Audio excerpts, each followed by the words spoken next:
Okay, but this is also very differential. And there is another thing that is key, is how the a major gap between China and the other four countries. China is a superpower that is already a lot embedded in the center of the system.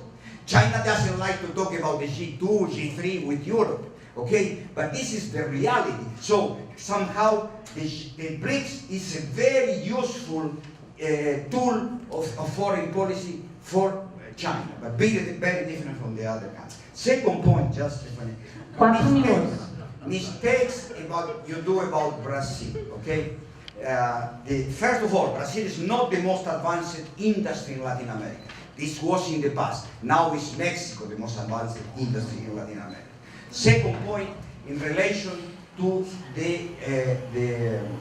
what you say about the wrong trajectory in terms of social development.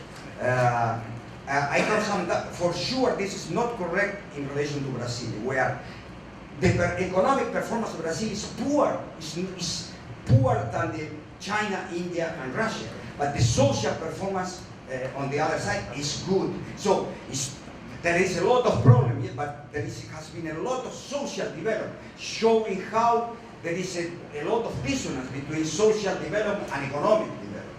Okay, and so okay, I finish now. Thank you, Professor Sharma. Professor Sharma. Thank you. I take just three brief observations, only comments.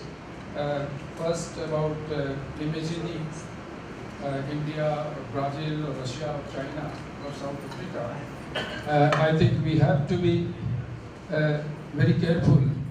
In last 20 years or so, more than 20 titles have come in India on the idea of India, imagining India, construction of India, and so on and so forth.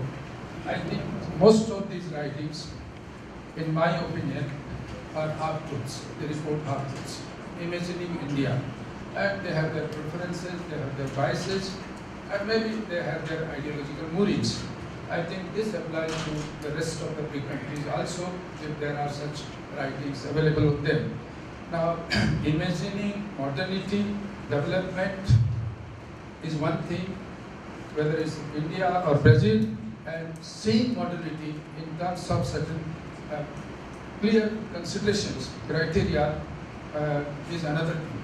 So one has to see this point very carefully. I know in one of the books, it has been reported that there are 500,000 people who earn their livelihood in Delhi on payments, by doing their business on payments. Now, nobody has conducted a survey, but it has been reported in a very famous book by Gurcharan Das, India Unbound. And that kind of, or how many people deliver lunch boxes in city of Mumbai. This has been reported in another book. So some of these things have to be taken very seriously, very critically. The other point is about racism, which has been pointed out. Other paper, I know that caste, community, single man, single woman, a student in the city in which I live currently, not New Delhi, but a provincial capital, Jaipur, Rajasthan, or Bangladeshi. They are not easily accepted to allow them to live on rent. And that notices are put. If you are a single, don't approach. If you are a woman, unmarried, don't. If Bangladeshi, no. And they ask about whether you are married, unmarried, or to which caste or community you belong to, Muslim, Hindu, Christian, etc. I think these are the things which need to be taken into account. Then the last point, space, race, and place. I think I have studied a small city with colleagues from Collège de France, Paris, in India, in central India, and this reverse town exactly has the same kind of a system. The mohallas, the neighborhoods, are strictly boundaried culturally and socially. Specific communities live in those mohallas and they don't have much interaction. I don't think there's untouchability or anything of the kind, but then that it's difficult for somebody to have a house, even on an empty plot, to buy and have a construct a house. You know, the community is so strong. So I think the whole market, the inner market, what they call Andar Shahar, inner market, inner city, is controlled by one or two communities practically, and nothing can state do about it, or the municipal corporation cannot interfere with. So I think socio-cultural segregation in one form or other can be seen in urban India or urban China or urban Brazil. I think that it may have different names, different forms. So these are some of the observations which I wanted to share. Thank you. Professor Naran. My question is for Professor Guo. I think to factor the term Guanxi, so important cultural notion, into your survey is a great creative work. But my question is why I'm wondering the 3 autonomous regions of Tibetans, Mongols, and Uyghurs are not included in your survey. Is it because they have longer porcupine drills, or because they are too remote, too mobile to be accountable? Thank you. Professor Sultan.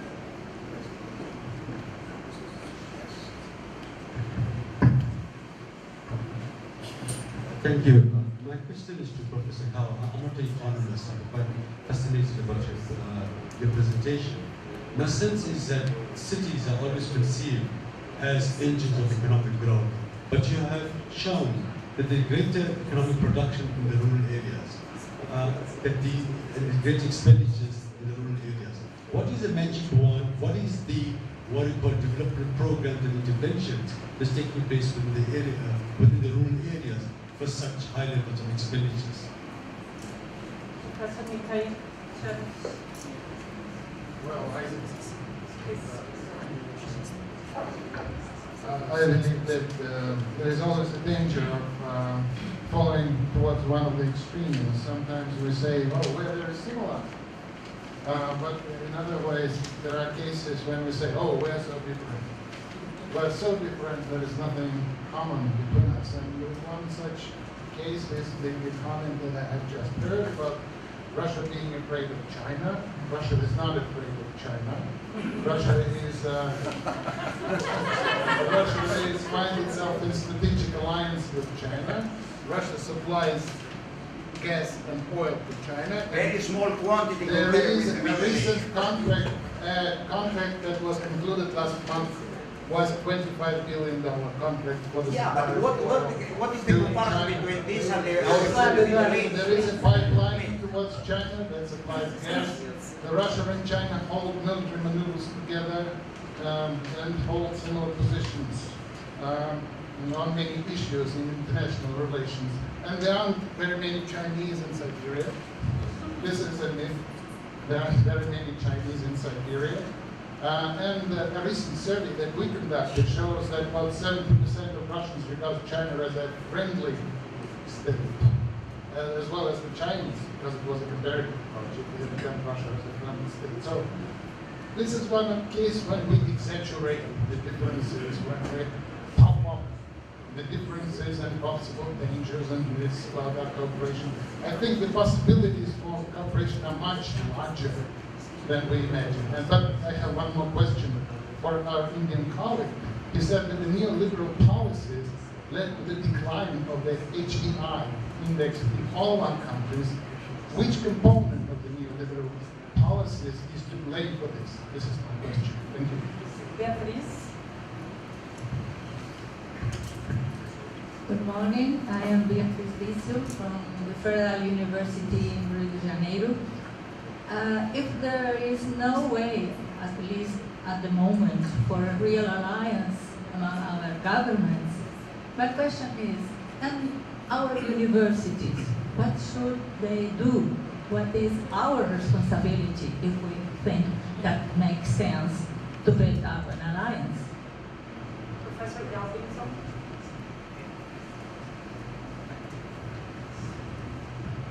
My question is for Dr. Guo. I think you did a great job. But I'm curious about your theory or theories behind. And so, what's it? And guanxi is useful for everyone to increase his or her income. The difference is some people get more, but some people get much more. So it's one theory. The second one is a kind of zero-sum game. Some people get more when some people gain, right? Other people lose by guanxi. So I'm curious about what's your theory. Okay, thank you.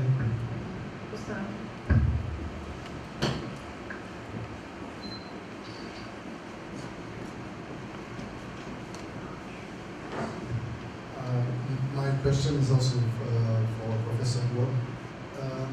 It relates to something that Claudio was stimulating, that which are the categories that we can use to interpret our own realities and how good they are. Anthropologists know that reciprocities and exchange among families and friendship are an essential part of the economy. The problem is that they most of the time they're invisible. And when you work with data, with so-called hard data, most of the time they don't see this. So there was an attempt, I'm not very fond of it, of trying to formalize these economic exchanges by way of a notion called social capital. I wonder how Guanxi would relate to this kind of notion, and also to the same kind of logic that we see operating in also something that was very big in economics, sociology, and anthropology in the past, so-called informal economy or informal market. But I've read studies also saying that Guanxi is one of the reasons why China is so influential on the international level, especially because on the international level, the rule of law is very difficult to apply. That the Chinese diaspora has had a